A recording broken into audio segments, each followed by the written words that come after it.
These days, we hear about burnout all the time. And typically, when someone's dealing with it, we assume that it's mostly on them to take the time off or adjust their habits or whatever to work through it. But often we're missing the bigger picture: context, culture, and yes, management. On this episode, the larger perspective on burnout and what we can do to address and reduce it.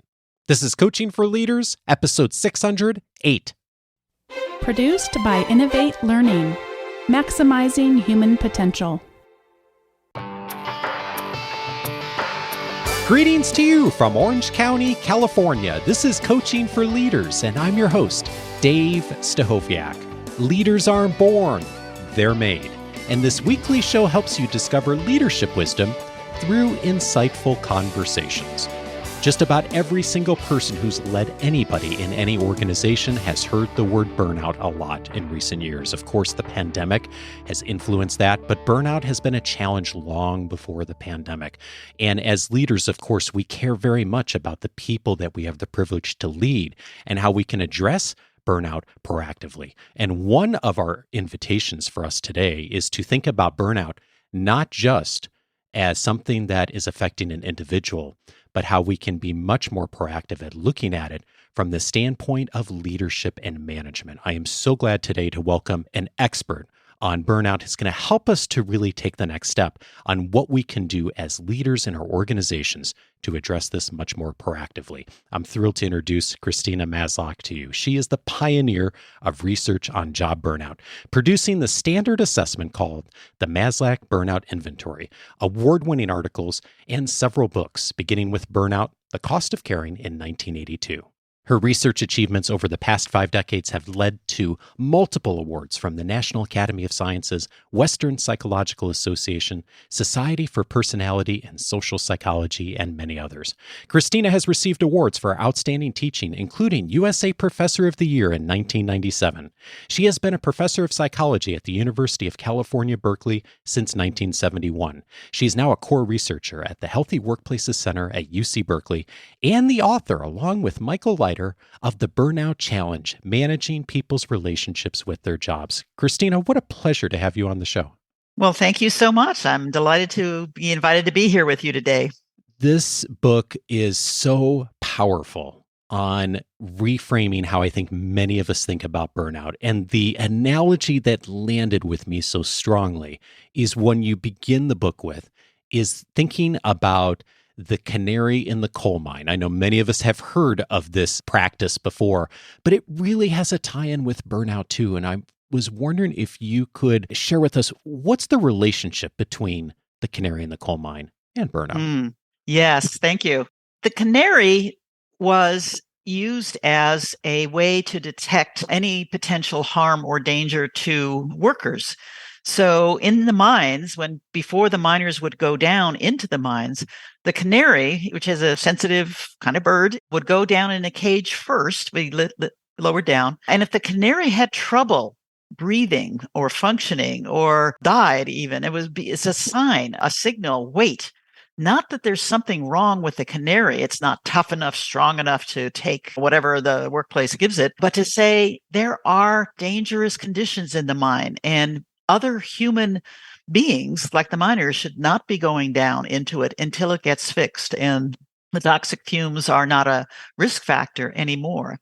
And what we want to use this analogy for is the fact that burnout, in a sense, is a response from people to a highly stressful, even toxic work environment. And the issue is not about how to make the canary more resilient and stronger and a tough old bird who can take anything, but it's telling you there are things about the work environment that are beginning to have a negative effect on the employees who are there. And so let's use it as a warning to say, how do we improve the mine, make it a safer, better environment for everyone who is working there? It's such a powerful analogy, and I want to come back to it because I think it illustrates what we can do differently as leaders. Because a lot of times we think about how do we help the bird and make the bird tougher and send the bird back into the mine. And of course, there are some things that help in that help with coping, but there's a bigger opportunity here. And maybe we should even start with burnout itself. I've heard many definitions of burnout over the years. I know you've come across a lot as well, too. Oh, yes. What does the research show that you and Michael have done on what burnout actually is? It is a response to chronic job stressors that have not been successfully managed. And what happens then is that the person sort of experiences three interrelated components of that. The first, of course, is the stress response, and that's the exhaustion. When you are trying to deal with something with these stressors, we go into stress response mode, and it takes a toll on the human being in terms of both body and soul and mind. So the exhaustion. And many people think that's all there is to job burnout. You're just tired, overworked, overloaded, etc. You're stressed and you're exhausted, but you don't need to tack burnout on until we see two other things happening. One is the negative, hostile, cynical, take this job and shove it kind of mentality. If I can quote a country western song there, Johnny Paycheck actually sang that long ago. And what that means is that this negative reaction to the workplace and how the job is being done and what the decision making has been and what's affecting how everything I have to do here is leading me to say, I'm not going to be doing the very best that I can do on this job. I'm just going to do the bare minimum, try to get out of here, still get a paycheck. So for me, that's really more the hallmark of job burnout, not just the exhaustion. I mean, that's the stress response. So the negative reaction to the job, the cynicism, but then there's also the risk with burnout that you begin to feel negatively about your own effectiveness in your job. So what's wrong with me? Why can't I take it and handle it? I don't want to let anybody know that I can't deal with it. Maybe this is the wrong choice for me. I should have been doing something else, not this. And it can lead to depression, anxiety. And the implication is in some occupations, such as healthcare, even suicide, that kind of thing. So three components go into burnout: the stress response of exhaustion, the negative response to the job, and the negative evaluation of oneself in terms of your effectiveness as a professional effectiveness. As I was reading the book, one of the paragraphs that I highlighted is this one, and I'm quoting Michael and you now. For people with burnout, the challenge of seeking help is compounded. Not only are they stigmatized for having the problem in the first place, but it is assumed that fixing the problem is also their own responsibility. The judgment is that burnout is dispositional, which is to say, it results from a person's natural tendencies as an individual. If someone needs help, the cause of the problem lies within her or him. I read that and I kept coming back to that and thinking that we tend to, as organizations, as people, tend to focus on the person, the individual. And the real critical point for me is that fixing the person should not be the focus of this. I mean, the person maybe is the indicator, but it's looking at the larger system, right? Right. Yes, that's true. And in a way, when you think about it, if you think about the kind of mantras about the workplace that we always have been hearing for decades now, there was sort of an implicit recognition of that and endorsing that kind of attitude. So if you think of something like the job is what it is. And so if you're going to do well, it's up to you to do the practice, get better, take care of yourself, deal with stress, etc. The job's not going to change. Or if you hear things like, well, if you can't take the heat, get out of the kitchen. Yeah. It's another thing of saying the job is what it is. So they're recognizing that there can be a mismatch or a gap or a bad fit, but always the implication is you, the person, the worker, have to figure out how to bridge that gap and meet the job on its terms and figure out how to deal with the heat. So it's, that's been there in some kind of deep way in our cultural view about all of this. And I have to say that one of the things that happened during the pandemic, I mean, not trying to say there's a silver lining here, but this was a good thing, is that notion of the job is what it is bit the dust because you know what? We had to do a lot of jobs very differently and they could get done. Sometimes we didn't do them well. Sometimes we did them just as well or even better. So that notion of it's all on me, the individual, to meet the job is not completely true. We could figure out a better way of designing the job so that people are better matched, have a better fit with it, get a good start, enjoy doing what they're doing, proud that they're there, all of these good kinds of things. You said both the words match and mismatch in the last minute or so. And those words, like the term mismatch comes up for me a lot when I think about this book and I think about burnout. And it strikes me as like a helpful way to think about this that's maybe a little healthier than just thinking about this as this is a problem with an individual or this is the problem with the canary, to continue the analogy. What's helpful about thinking about this from a standpoint of mismatch? Well, again, this concept of a mismatch or a bad fit is not a new one in some ways. I mean, we bring a new perspective to it, but for quite some time, it's been there out there in the world when we talk about how to better design the physical environment to support the human body, for example. So we have learned that if we get a better match, a better fit between people and their workplace, redesign chairs that they sit in so that it doesn't bring on musculoskeletal problems, or we change the design of computer workstations to avoid the risk of carpal tunnel syndrome. So that's been around for quite a while, but it's all focused really more on the physical person. How can we have a healthier, better environment, a better fit that supports the body, doesn't strain it, doesn't injure it in some way? The new perspective we're bringing is to say we also should be paying a lot of attention to social, psychological features of that match between the person and the job.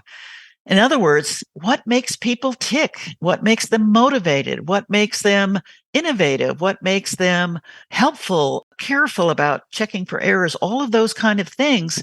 It's not about the physical, but it's like what in the environment is helping those kinds of core psychological needs and characteristics that we all have as human beings. What and kind of an environment actually enables that to happen more often. So when we talk about mismatches, and we've identified 6 areas in that job person fit or job person match, 6 areas which are predictive of burnout if there's a mismatch. And if you get closer to better matches, more toward engagement. But that's really the main argument that we're trying to present here, the thinking about how to enhance the environment so that you're getting the best out of the people who come and they're feeling really good and proud about what they're able to contribute. So the mismatch is really a different way of thinking about what creates a healthy, enabling, supportive environment for the people in them.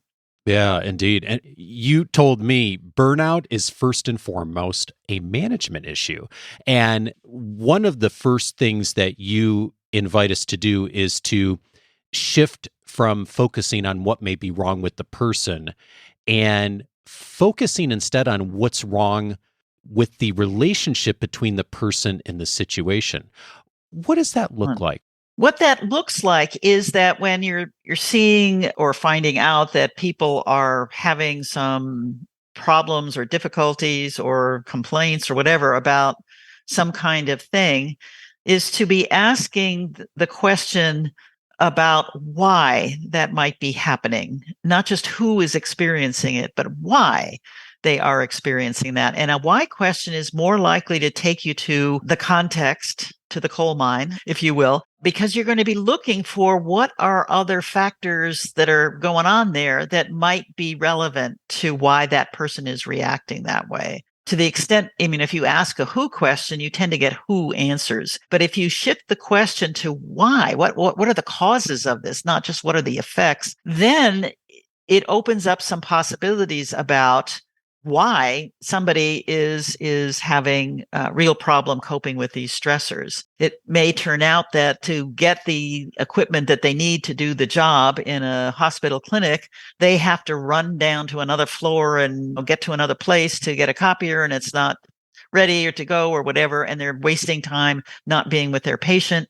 And they're getting frustrated, and they're getting annoyed, and they're spending less time and all that kind of stuff and feeling bad about it because I'm supposed to work with patients. That's what it is. I'm not supposed to be running around trying to find the necessary materials that I need or the necessary tools. So that's where when you start asking why, or leaders are doing what we call walk around leadership, sort of an old concept again, and actually see, oh, so that's the pebble in the shoe that people are always complaining about, and is causing them to feel they're not doing their job as well as they could, feeling upset that nobody is actually trying to do something about that, so they don't have to do this other unnecessary steps to get the job done, and getting exhausted and tired and feeling cynical by the end of the day about this.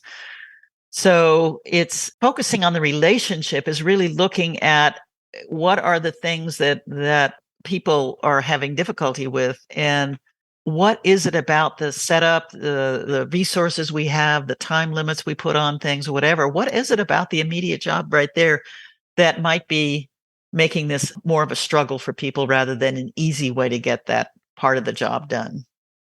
I'm thinking about that shift, and I'm sure you've seen many times that managers have gone into situations well-intended to find that relationship between the person and the situation, and they don't quite get there. It ends up being more of a transactional conversation or observation. And of course, there are times that people go in and they truly do start to see that. When you see managers begin to make that shift a bit to really start to see both, to see the person and the situation and the relationship between them, what is it you find that helps just to get them started on beginning to go down that path a bit?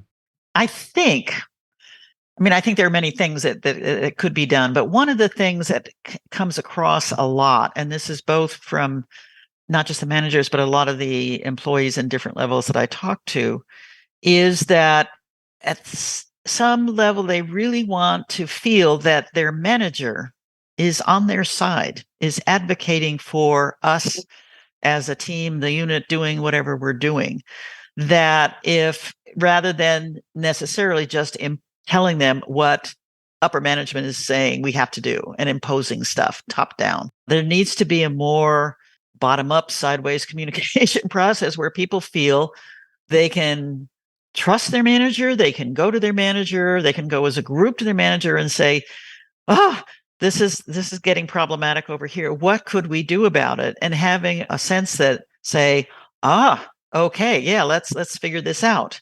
So there's a sense of the way this comes across in a different way, maybe this is more helpful, is wanting to have a good, supportive, trusting relationship with the manager more than once a year with the annual review. The stuff that happens every week, like, so how's it going? Is it running smoothly now? Or do we have we've got something unexpected? Maybe we need to all get together and kind of figure out, why we didn't think about that, but now we need to sort of figure out how we could improve that. Another way of saying it is that a lot of people have written, emailed, whatever, saying, do I have to go to my manager and confess that I'm feeling really burned out and I need some accommodation? And my response is usually, I don't think that's a good strategy, because it just puts you right into the person who, individuals who can't do the job, and the finger pointing will start, and it doesn't really do it. But if it becomes not so much a me problem, but a we problem, and not just a we problem, but focusing on how do we make stuff better? How do we start conversations about what is going well? What are we doing okay? But are there things that are coming up that the phrase often used that may be more helpful is pebbles in your shoe, as these chronic job stressors are. And they're not necessarily big things. They could be smaller things, but they really wear you down. They're painful. They're always there. You're always having to work around it, stuff like that.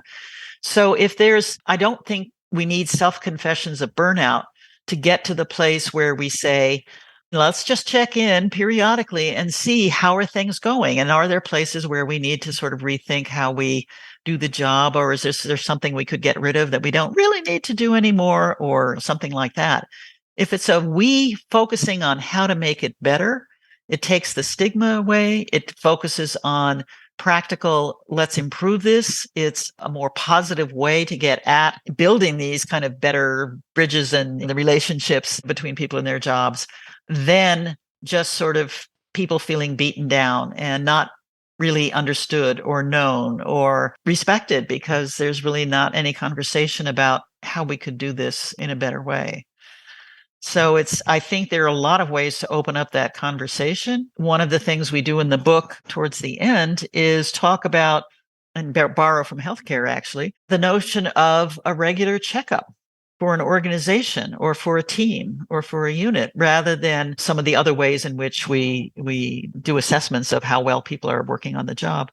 And the checkup is, you don't go to the house. I mean, you don't do a checkup when you're in crisis. You've broken your leg, you're sick with COVID. I mean, you're in the hospital, but you go in just when things are sort of more normal going along, and you check what's going well in my health. What are warning signs that maybe I'm putting on too much weight, or I've got some blood pressure issues, or, and there are implications then. Well, okay, could I change lifestyle? Could I change meds? Could I change whatever?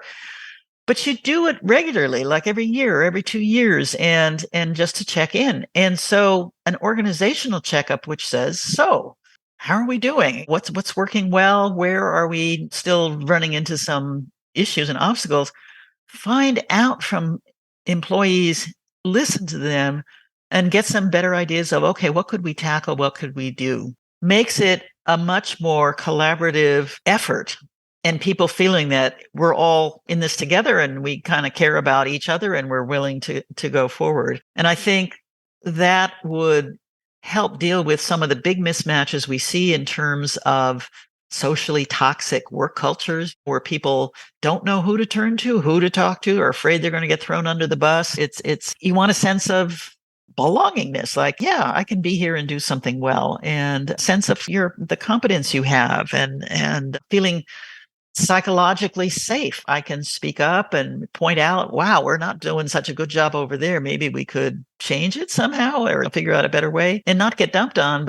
Or even if the idea is, well, we can't do it, because at least there's a way in which people feel they're being heard. And I think that's just a deep, deep psychological social need we all have, of wanting to feel good about what we're doing, a feeling we have the ability to do it well, that we have ideas and contributions we could make, that we're proud of what we're accomplishing, that I will help other people and I hope other people will help me when I need it. So we've got that reciprocal kind of mutual supportive relationship going on here. It's really focusing on those rather than who do we blame for burnout and what's wrong with them.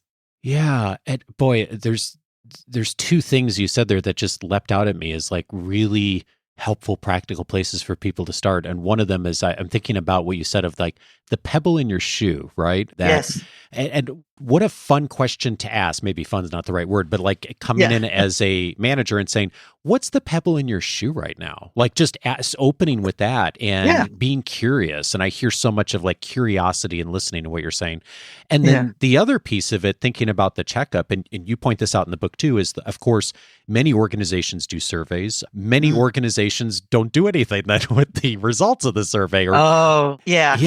Can I just say Please, that is a really bad practice if you take a survey, ask people for their opinions, their comments, their self-evaluation, whatever is in the survey that you think is important to do, you must give a report back and say, what did we learn from this? What were the themes that came out? Maybe not everybody's came out with the same answers. We got a group that says this and another one that's going over here. We heard, however, a lot of people really talking about this area that we need to work on.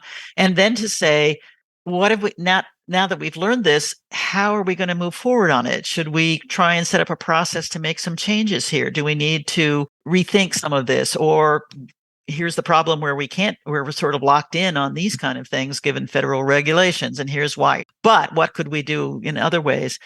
when we do research, we are bound by the ethics of doing research that any participant who comes in to do something for us or answers questions or whatever must be what we call debriefed, must be given a full explanation of what is the research about? What have we learned about it? What have you contributed to it? Do you have any comments about it? And so the idea of asking people to participate and give information and so forth, and then not get back to them, deeply, deeply, deeply wrong. And I must say that when I talk to people in a lot of organizations over the years, that is one of their biggest complaints, and it fuels the cynicism, quite honestly.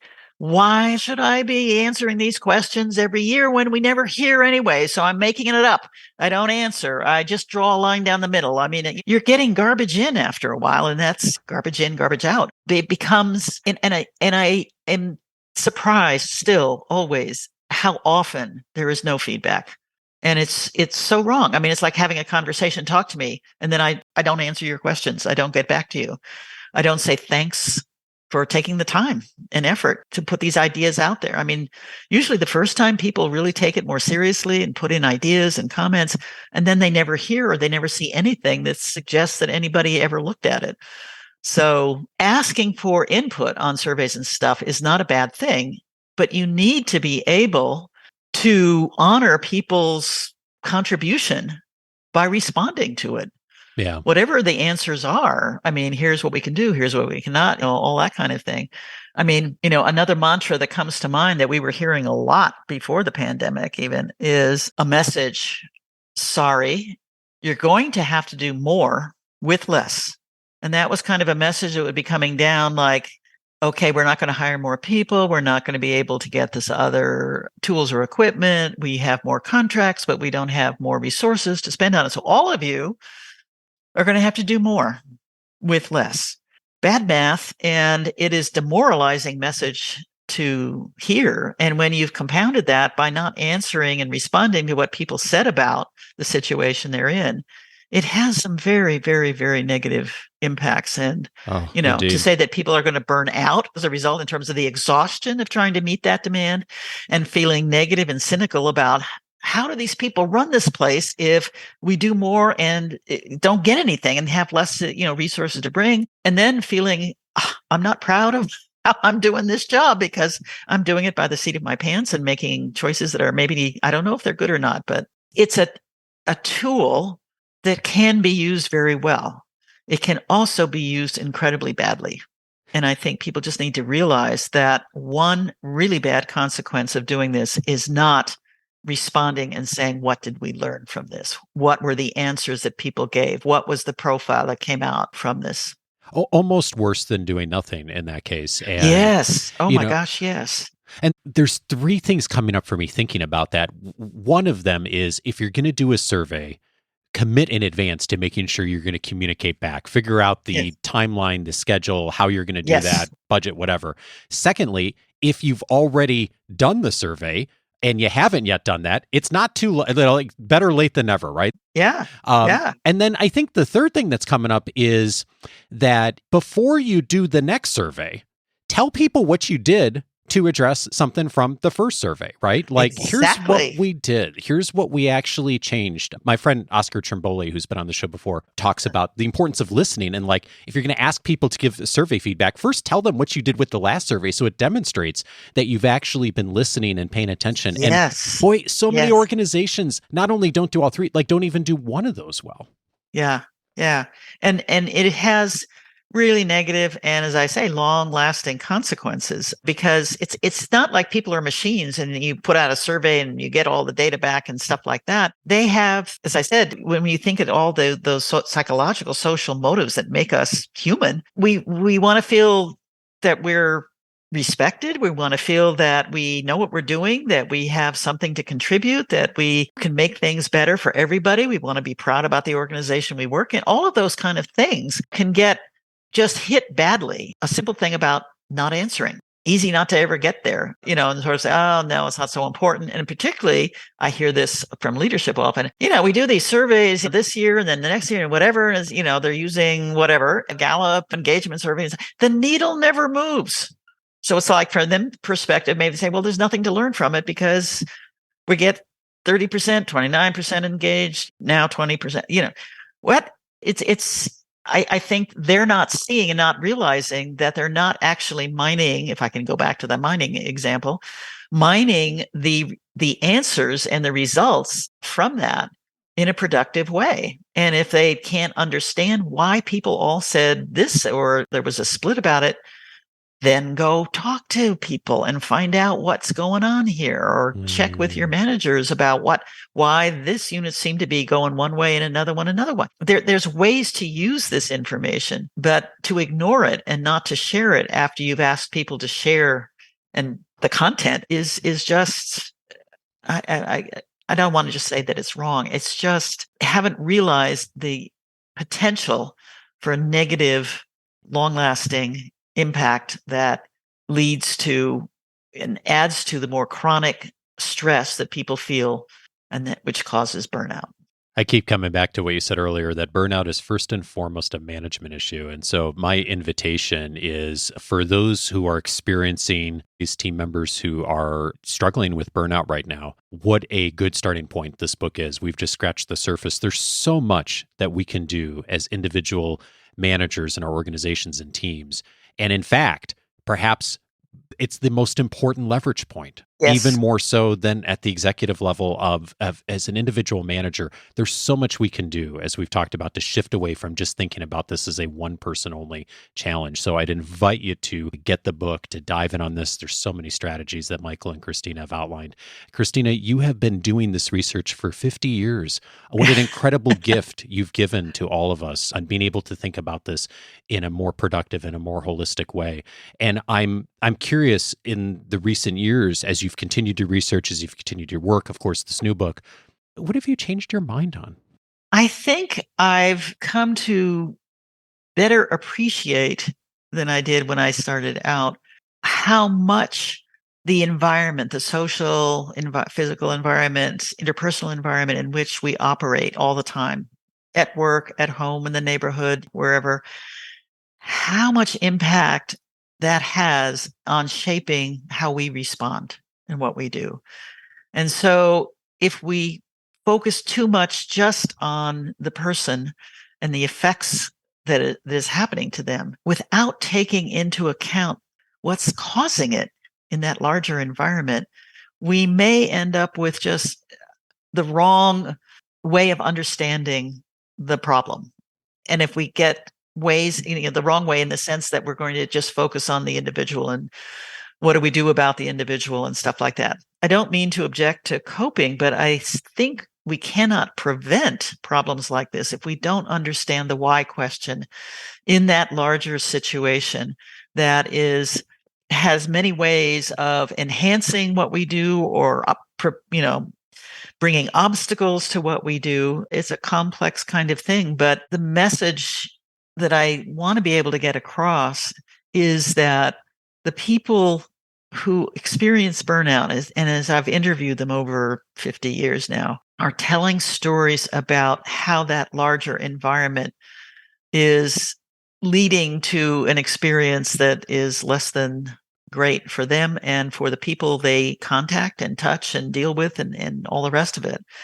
And we can make these environments better. And if there is ever a time to really focus on the job conditions, the job environment, and how to make it better, it's now, after or hopefully soon after getting past the pandemic, which showed us that jobs can change and can in bigger ways than maybe we've thought of before. They have to change. The world changes. We weren't as ready for the pandemic, but we had to figure out strategies and ways to react. Let's learn from the lessons of what worked well, what didn't work well during that pandemic, and think about how could we, in the world we now live in, what's going to be a better set of issues and ways in which we can design and kind of work with people to get a better environment where they thrive rather than get beaten down. So I think that's the main kind of thing that has come across to me as I've been doing this work. Christina Maslach is co-author of The Burnout Challenge, Managing People's Relationships with Their Jobs. Christina, thank you so much for your work. Thank you for inviting me. It's been a pleasure.